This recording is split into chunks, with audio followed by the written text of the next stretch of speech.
Non filer हैं तो अब आप बिजनेस भी नहीं कर सकते। इससे पहले ये कहा गया था कि आपके यूटिलिटी के कनेक्शन, मतलब आपका मोबाइल, आपका इलेक्ट्रिसिटी बिल या गैस का जो मीटर है या ट्रैवल है उसको बैन किया जाएगा। अब आप बिजनेस भी नहीं कर सकते। मतलब गवर्नमेंट ने ये प्लान कर लिया है कि नॉन फाइलर की जो कैटेगरी है उसको ख़त्म करना है। एक न्यूज़पेपर में इस रूल को बताया गया है। ये कब इम्प्लीमेंट होगा, इसमें क्या कहा गया है, रूल कैसे अप्लाई होगा, आज के छोटे से टॉपिक के अंदर हम इसको स्टडी करते हैं। आप देखें प्रैक्टिकल लर्निंग है, उसमें हूँ फ़हीम महबूब। वापस आते हैं टॉपिक के ऊपर। तो ये आपके सामने एक न्यूज़पेपर का जो एक ड्राफ्ट है जो वहाँ से मैंने स्केच किया, या अगर आपके सामने अवेलेबल है।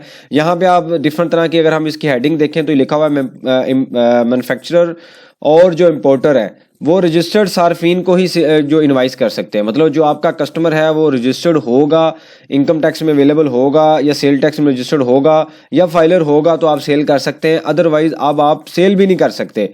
अब मैं इसको एग्जांपल के थ्रू आपको बताता हूं कि ये इसमें क्या कहना चाह रहे हैं और किस तरीके से इस पर इफेक्ट आ सकता है।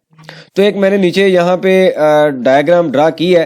तो सबसे पहले यह है कि जो कोई भी इंपोर्टर है या मैन्युफैक्चरर है वो आगे चीज़ को सेल करता है। मतलब पाकिस्तान के अंदर कोई इंपोर्टर है या मैन्युफैक्चरर है वो चीज़ें बनाता है, उसके बाद उसको सेल किया जाता है रिटेलर को, उसको सेल किया जाता है होलसेलर को, उसको सेल किया जाता है डिस्ट्रीब्यूटर को, उसको सेल किया जाता है जो एंड कंज्यूमर है। अब ये जो इंपोर्टर है या मैन्युफैक्चरर है यही चीज़ें बनाते हैं और ये चीज़ें आगे सेल करते हैं। रिटेलर, डिस्ट्रीब्यूटर या होलसेलर चीज़ें नहीं बनाता, ये इसकी सप्लाई चेन में ऐसे ही है, ये चीज़ें परचेज करता है और आगे सेल करता है।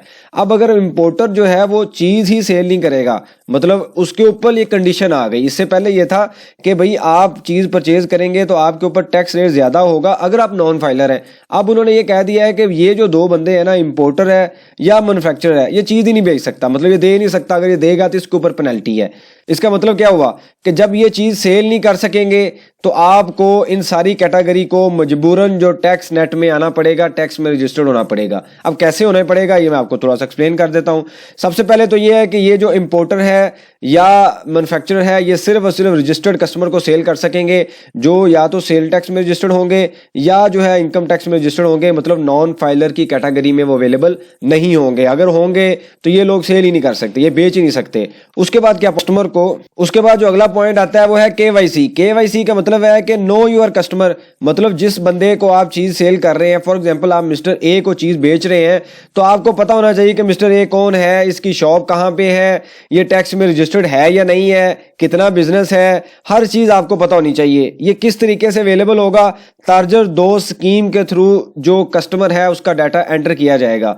इससे पहले हमने स्टडी किया था कि दो स्कीम है, इसके ऊपर काफी गवर्नमेंट का बजट भी यूज हुआ, टाइम भी यूज हुआ। उनका एक प्रोसेस था कि इसको यूज करके हम रिटेलर को, डिस्ट्रीब्यूटर को, होलसेलर को टैक्स नेट में लेके आएंगे, लेकिन ये प्लान अभी तक कामयाब नहीं हुआ। अब इसी जो प्लेटफॉर्म को यूज करते हुए उन्होंने, अब क्योंकि इस वजह से कामयाब नहीं हुआ कि उन्होंने डिस्ट्रीब्यूटर को, रिटेलर को कहा कि आप इसमें रजिस्टर्ड हो, लेकिन वो रजिस्टर्ड नहीं हुए।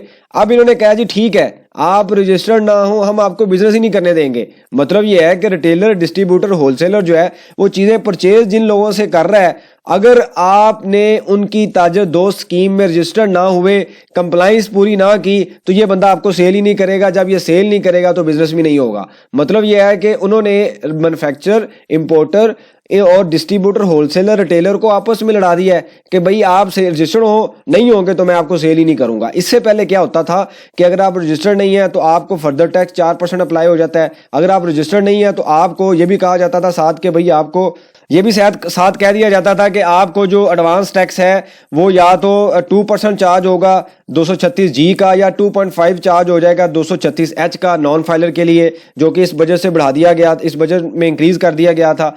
अब ये सारे लोग पेनल्टी बेयर कर लेते थे कि 4% टैक्स भी देते थे, नॉन फाइलर का रेट भी लगवाते थे, 6.5% पेनल्टी बेयर कर रहे हैं। ऑलरेडी ये अपने मार्जिन से इतनी अमाउंट पे कर रहे हैं। मतलब अगर इनका 10% मार्जिन है या इससे कम मार्जिन है तो ये ऑलरेडी उसमें मार्जिन में से ये पे कर रहे हैं, लेकिन ये रजिस्टर नहीं हो रहे थे। अब इन्होंने जो कैटेगरी बना दी या जो प्लान कर रहे हैं उसके मुताबिक ये लोग उनको सेल ही नहीं कर सकते। तो जब ये बंदा आपको सेल ही नहीं करेगा तो ऑब्वियसली आप बिजनेस नहीं करेंगे। उसके लिए आपको रजिस्टर्ड होना पड़ेगा। अब ये एक इनका प्लान बी है जिसके ऊपर अभी काम हो रहा है। उसके बाद क्या आता है, जब आप सारा ये काम करेंगे तो ताजर दोस्त स्कीम पे आपकी हर चीज़ अवेलेबल हो जाएगी, सारा रिकॉर्ड अवेलेबल हो जाएगा, हर चीज़ वहाँ पे मेंशन होगी, ट्रेस करना इजी होगा, किस बंदे ने कितनी सेल परचेज की, कितनी उसने आगे सेल की होगी, हर चीज़ आपकी वहाँ पे अवेलेबल होगी। जब वहाँ पे चीज़ें अवेलेबल होंगी तो पहला स्टेप गवर्नमेंट का जो प्लान है BR का वो सक्सेसफुल होगा कि डाटा उनके पास आ जाएगा। अभी तो डाटा ही नहीं है ना उनके पास कि कौन बंदा कितना बिजनेस कर रहा है, कितना परफॉर्म हो रहा है। तो जब डाटा उनके पास आ जाएगा उसके बाद अगला स्टेप होगा कि इसके ऊपर फर्दर टैक्स या टैक्स नेट को कैसे बढ़ाया जाए या टैक्स को इंक्रीज कैसे किया जाए। तो ये उनका अगला स्टेप है। तो ये बेसिकली सारा प्लान है, ताजर दोस्त स्कीम को ही कैरी करके उसको सक्सेसफुल करने की कोशिश की जा रही है, जो कि लग रहा है कि हो जाएगी। यहाँ पे अगर आप देखें तो इन्होंने कहा है कि भाई ये जो समरी है वो प्राइम मिनिस्टर को भेज दी गई है, जिसकी आजकल में जो है वो अप्रूवल आ जाएगी। जैसे ही अप्रूवल आएगी इसके ऊपर FBR अपना डॉक्यूमेंट इशू करेगा, सर्कुलर इशू करेगा, SRO इशू करेगा, कोई भी नया रूल इशू करेगा और उसकी इफेक्टिव डेट बताएगा कि इस डेट से आपने ये काम करना है। इसके साथ उन्होंने लिंक कर दिया है कि भाई ये जो लोग हैं ना, ये मैन्युफैक्चरर हैं या डिस्ट्रीब्यूटर, ये जो इंपोर्टर हैं, ये अपने आप को भी रजिस्टर्ड करवाएंगे साथ ई-इनवॉइसिंग में। ई-इनवॉइसिंग के ऊपर पहले भी हमने एक लेक्चर देखा था जहां पे हमने स्टडी किया कि FBR ने ऑलरेडी रूल शेयर किया हुआ है कि आप ई-इनवॉइसिंग में रजिस्टर्ड हो। ई-इनवॉइसिंग एक तरह का पॉइंट ऑफ सेल जैसा ही सिस्टम है। पॉइंट ऑफ सेल रिटेलर पे इंस्टॉल होता है, ई-इनवॉइसिंग इंपोर्टर या मैन्युफैक्चरर पे इंस्टॉल होगा। अब साथ ही उनको भी पुश किया जाएगा। तो ये लोग जब ई-इनवॉइसिंग में रजिस्टर्ड होंगे तो ये भी सेल हाइड नहीं कर सकेंगे। जब ये सेल हाइड नहीं करेंगे तो सेल करने के लिए इनको पुश करना पड़ेगा अपने कस्टमर को कि अगर आप रजिस्टर्ड नहीं है तो कानून के मुताबिक मेरे ऊपर पेनल्टी है, पेनल्टी लगेगी, मैं आपको सेल नहीं कर सकता।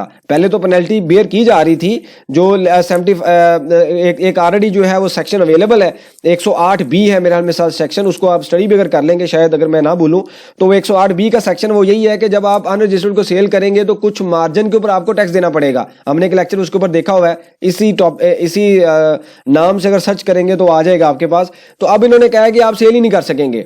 तो जब सेल नहीं होगी तो ज़ाहिर बात है जो मैन्युफैक्चरर है, इंपोर्टर है, उसके सप्लाई चेन में बिजनेस इफेक्ट होगा। तो अल्टीमेटली ये लोग जो है वो टैक्स नेट में आएंगे और टैक्स नेट बढ़ेगा, रिकॉर्ड अवेलेबल होगा, टैक्सेस को बढ़ाया जाएगा, जो कि एक अच्छी बात भी है। और दूसरे सेंस में ये है कि ताजर जो है वो इसके ऊपर इम्प्लीमेंटेशन भी करेंगे। तो ये एक प्लान तो अच्छा है। अब लेट्स सी इसमें कितना इफेक्टिव होता है, कितना काम करता है। अभी जो आज या कल या इस वीक में एक्सपेक्टेड है कि ये दिसंबर से पहले पहले जो डॉक्यूमेंट है ये अवेलेबल हो जाएगा। जैसे इसके ऊपर कोई अपडेट आएगी आपसे शेयर की जाएगी। अगर आपके पास कुछ सजेशन है, क्वेश्चन है, आप लाजमी मेंशन करें, इसके ऊपर हम डिस्कशन करेंगे ताकि जो लर्निंग का प्रोसेस है कंटिन्यू रहे। बहुत शुक्रिया, जज़ाकल्लाह।